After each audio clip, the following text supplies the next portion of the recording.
So this is Lucky, Lucky the German Shorthair pointer. Hi, buddy. Hi, buddy. Hello, hello. One of the things that we do with the dogs in our programs, we do this with our own pet dogs and so forth, is we play games with them. And we've learned that we can teach a lot through the art of play with a dog. And a vehicle for that is a tug toy. Okay, and so there's all different types of tug toys, and we start them at different levels. So Lucky being a puppy, we want to start with something easy, and it's on a leash here. So a little bit like a flirt stick or something like that. For maybe a younger dog or a more insecure dog, we can go to the end of the leash so it's less intimidating for them. And as they build up, you'll see with one of the other dogs that we work with, this is how we started her, with something similar, and then as they develop more confidence, we end up holding the tug toy in our hands, and then they engage directly with us, okay? So what this allows us to do is to get something we call engagement. Engagement is super important when you're training your dog.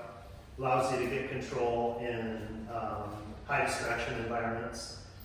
There's a lot of dogs over the years that have had a tremendous amount of reactivity towards other dogs while on leash. When we start teaching them play and engagement exercises, they start to learn to focus on their handler. And so little by little, because this is they're in such a high drive state, this becomes a high value item. And ideally, a tug toy becomes a higher value item in their life than anything else, whether it be a squirrel, a rabbit, or another dog on leash.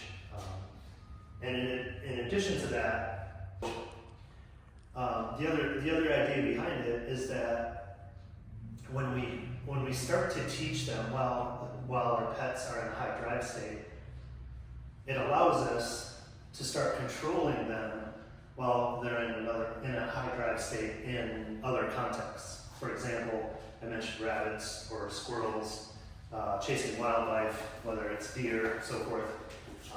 And so we do this through engagement, we do this through play. This is a really common practice in the dog sport world. So whether it be competitive obedience, agility, ring sports, and so forth, when you see a dog that has beautiful obedience and nice focused healing, there's a very high chance that their foundation is done through play with the tug. And so what we've done at American Canine Academy over the years is we've taken that experience from the dog sport competition world and brought it into the pet dog world with our clients. And our clients have had a tremendous amount of success utilizing these techniques, because now the handler of the dog becomes the dog's primary focus. So I'm going to start out and just play a little bit and just do a little bit of engagement here. And what I want to do is I want to get him excited and just a little bit frustrated. And when I bring out a little bit of that frustration, it intensifies his drive. It makes him want a little more. He dropped it, and so he's got to work just a little bit harder to regain control of it. And what I'm doing is putting a little forward pressure on his mouth. You can see I'm not pulling hard, but I'm just pulsing it basically. And I can feel through the leash how hard he's gripping it. And I don't want to pull too hard to pull it out of his mouth, unless I felt like he's not committed to it, okay? But he's committed to it, and so I want to keep his, there, he let go, so I'm going to re-engage. He can work a little bit harder and get back into the tug, okay? So again, I'm pulsing and pulsing with the leash. Use a little bit of audible stimulators there. I'll tap it, stuff like that. And the more active I can be, the more engaged he's going to be. Another thing is, if you notice, whenever I'm pulling, my hand is almost always level with his head. So for example, If the tug is directly in my hand, you can see how tall Lucky is. I always want to present the tug at his eye level, basically, so he can run directly into it, unless I'm going to create a situation where he can jump into it. That's when it becomes a little bit more advanced. So my targeting is always directly in front of him so he can run right into it. I give him some misses there to create a little bit of frustration, and again, that helps build the drive. So you don't have to have a secondary handler all the time. You can do some of this on your own, but in this context, it works nicely to have him on leash. And the reason I have him on a harness instead of a collar is because harnesses are designed to distribute the weight, so it makes it easier for the dog to pull. If I have him on a collar, all that pressure is going into his neck, and then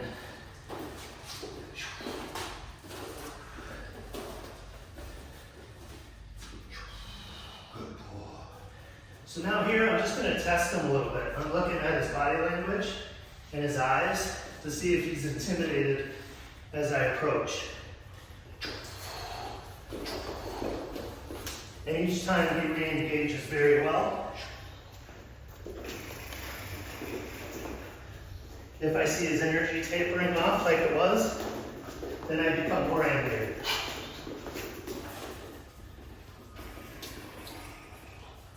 Flip it around. And just go ahead and run around in a circle. And then, ideally, if he drops it, we keep him moving. It's sort of the consequence for letting go of it. The tug toy is designed just for that, only tugging. It's never a chew toy, so we never leave them alone with it. If he drops it and starts pushing it into the ground, then the game is temporarily paused, because there's rules around how we play. Another rule, for example, is if I'm holding it in my hands, I present a nice target for him, and if he nicks my hand, then the game is temporarily paused. Depending on the dog, maybe they get a slight correction, or maybe we just shut off our energy for a moment. And you can see what happens when we do that. And then I can re-engage.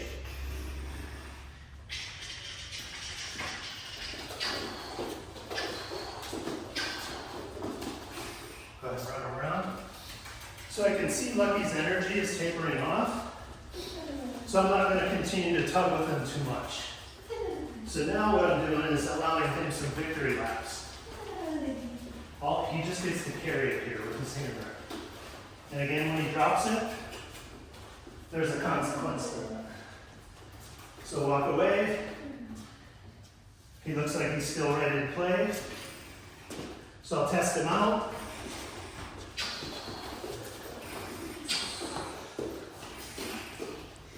Go ahead and run around a little bit.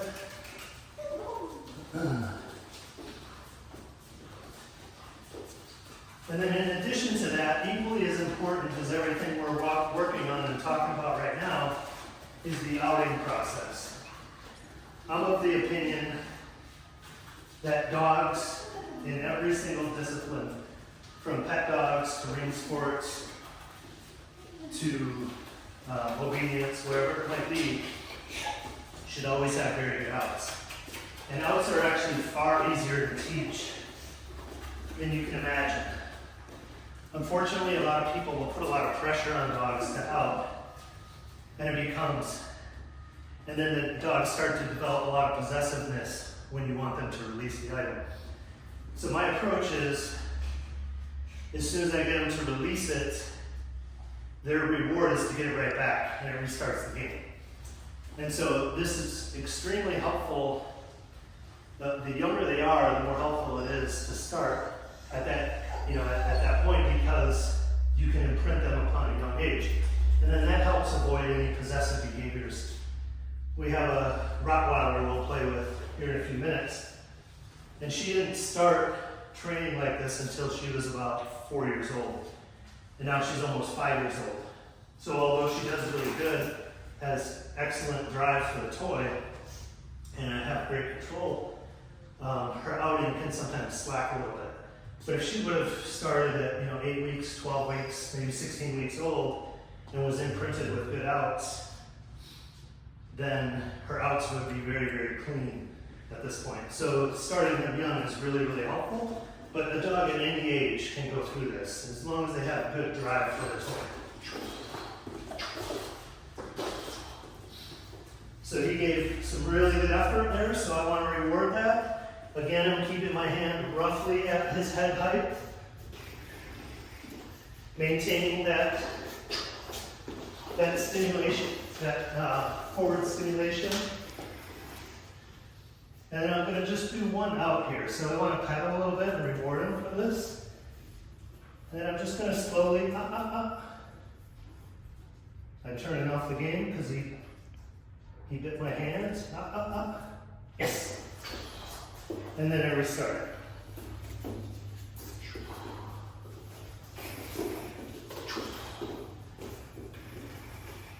We're going to do an out.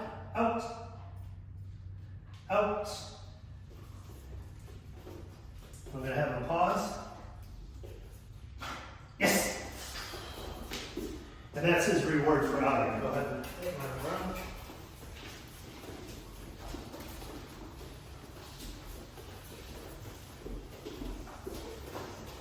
So for the record, Lucky is a very drivey dog. He's got great energy for the tug. And he's got a great attention span. Typically a puppy of this age wouldn't be able to engage for this long. But we'll do 1 or 2 more repetitions here. And then I want to put him away at the end of the session while he still has energy. So again, it's a positive experience overall, but maybe creates just a little bit of frustration so that the next time he comes out, he's going to push forward a little bit harder. And we'll end it there. So she'll run around a little bit for his victory lap. And you can see as the session went on, he carried it for less and less time. So that also tells me that his energy levels are deteriorating. So now he gets to take a break in this crate, and then we can bring him back out after an hour or a couple hours. So there we go. Come here. Okay, so this is Frost. Frost is a border collie, and she's in disc league. She's a super fun dog. She's owned by one of our trainers here. And Frost started out on that tug I showed you in the earlier part of the video. It disappeared on me, but anyways, it was basically just a feather on a leash and so forth. Right there. Here it is. So as I was saying with Lucky, it's nice to start younger dogs with something like this so that I can create some distance between myself and the dog, because sometimes that engaging that close can be intimidating. So I'll start and I'll see if she remembers this item. I want to get her ready for training, so I want to get her excited. So there's some physical stimulation. Then I talk to her throughout it. I give her more physical stimulation, just those pats on the rib. And I let her thrash to her heart's content.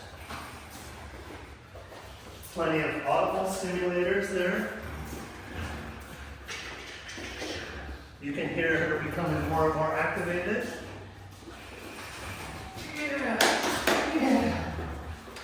And when I drop the leash there, you'll notice I kept moving backwards. So one of the keys with engagement exercises is we're always moving away from the dogs so that they are learning to come to us. This helps later on if we're dealing with reactivity. If the dog is in a heel, for example, they might be in a similar position to this, I can jump back and they immediately start coming to engage her, okay? So you can see she's offering this. Now she's feeling pretty confident, so I'll engage with her a little bit more.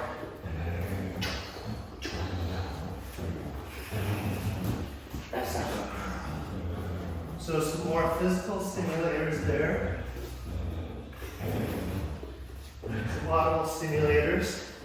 And you can see when I'm moving the tug, my primary moves are coming forward, away from her mouth, to get rid of that oral feedback and stimulation, okay? But I don't do a lot of up and down. I might do a little bit where her feet bounce off the ground, but there's no thrashing up and down because I would worry about any potential long-term damage to their vertebrae if you're constantly yanking them upside down or up and down, which unfortunately I see trainers do from time to time.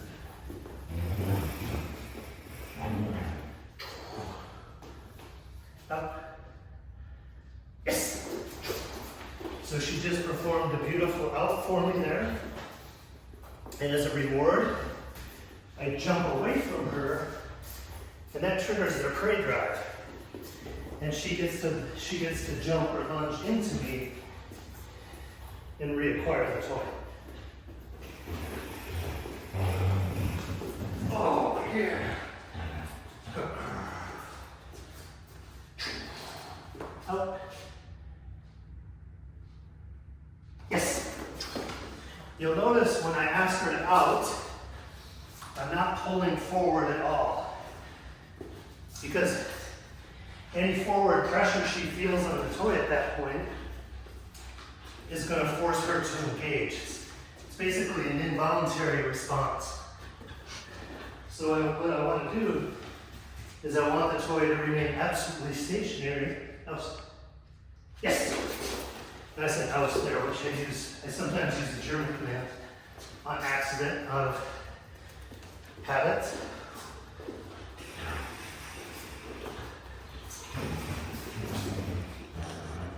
So, backwards, backwards, backwards. Audible stimulators, physical stimulators. Out. Notice I'm not pulling it away. She freezes. Yes. The toy jumps away from her. So it looks super clean. The benefit of that, now your toy becomes a reward. And as time goes on, you can start asking for exercises. Out. So I'm just going to wait. Sit. Yes. So you can take the dogs to very advanced levels just by following some of these foundational movements. So just like you would reward a dog for an exercise by giving them a treat, you can also reward them with a toy. And for a lot of dogs, the toy is a higher value reward. And so she missed it there, and her consequence is she loses it for a moment. If you heard her clack, that's where your timing has to be. Your timing has to be good in those moments. So then I create a little bit of frustration, build that drive. She chases down the toy, and she wins it, and it's a big win. You can hear how much more stimulated she gets when I get close and when I touch her. Up. Sit. Down. Yes! So there I created a target for her a little higher so she could jump for it. But you'll notice I absorbed the impact. So when she does come in to acquire the toy, my arms absorb the impact. So if they're stationary and rigid, now she's punching into them, and that has a tendency to buckle their neck, which of course we don't want to do. House. Sit. Sit. Yes. So she missed a couple times there, so I make her work a little harder for it.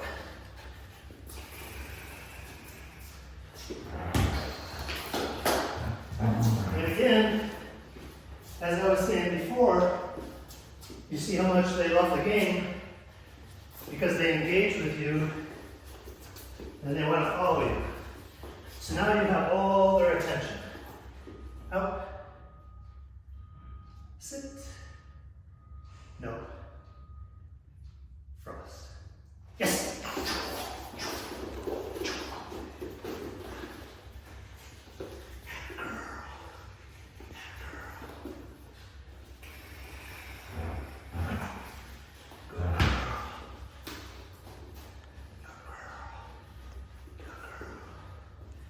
All done.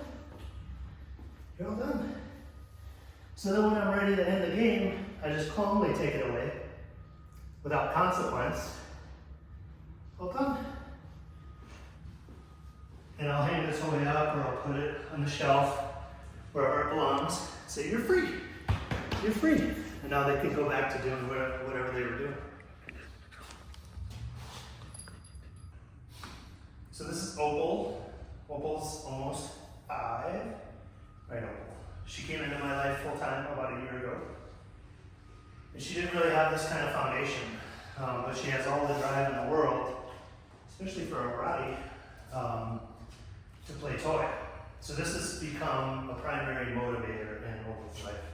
It's more important to her than chasing rabbits or reacting towards other dogs and so forth.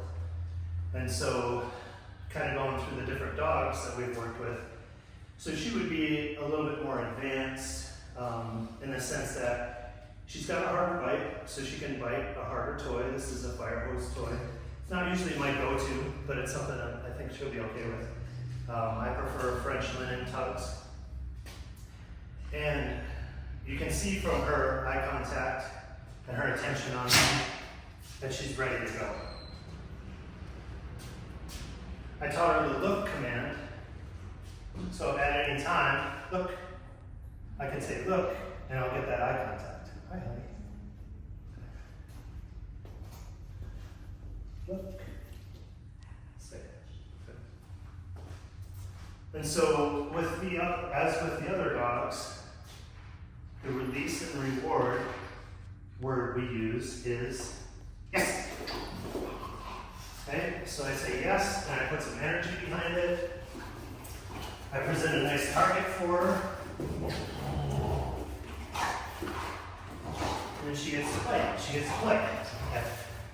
And so the goal here with tugging, as I was saying earlier, is to get them in a really high drive state so that you can begin to get control and quote unquote reach them when they're in a high drive state.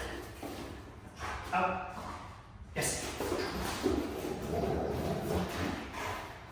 Those are really nice. Out. Out. Down. Yes. So sometimes they get to play and dance with it.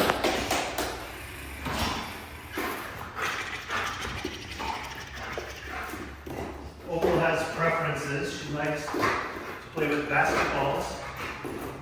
She gets frustrated when she doesn't earn it right away. Come here. Up. Sit. Nope. Nope. Sit. Good. Stay. So when I mentioned earlier about bringing other exercises into the game, Opal understands heel. And while she's in a high drive state, I can combine the heel command with play. Look. So I ask for look, heel, look. And I get a little bit of focused handling. So back. She's sloppy. We haven't worked too much lately. Look. Good. But sometimes you get a really pretty prance. Yes. And then you can continue to build on that. Her position wasn't ideal there. She was a little bit forward, so she was foraging a little bit.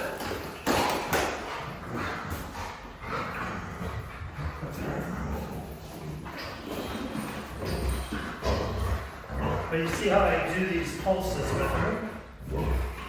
And I will lift her head up a little bit, but I'm not thrashing it up and down. All the while, I'm maintaining forward pressure on her mouth. Out. Yes. And she brings it right back because she wants to continue to play.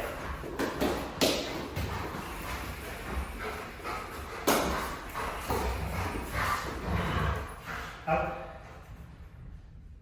Look. Yes.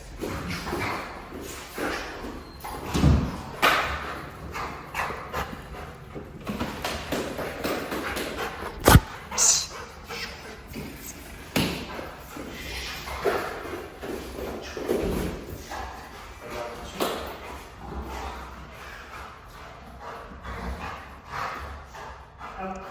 Sit. Nope. Sit. You notice there when she got a little sloppy, my hands didn't move. So because I didn't pull away, she didn't continue to engage the toy. Nope. I say that, and she gets pushy. No. Stay. Up, up. Good. Yes. So the commands are always coming from me. She doesn't get to make decisions about it.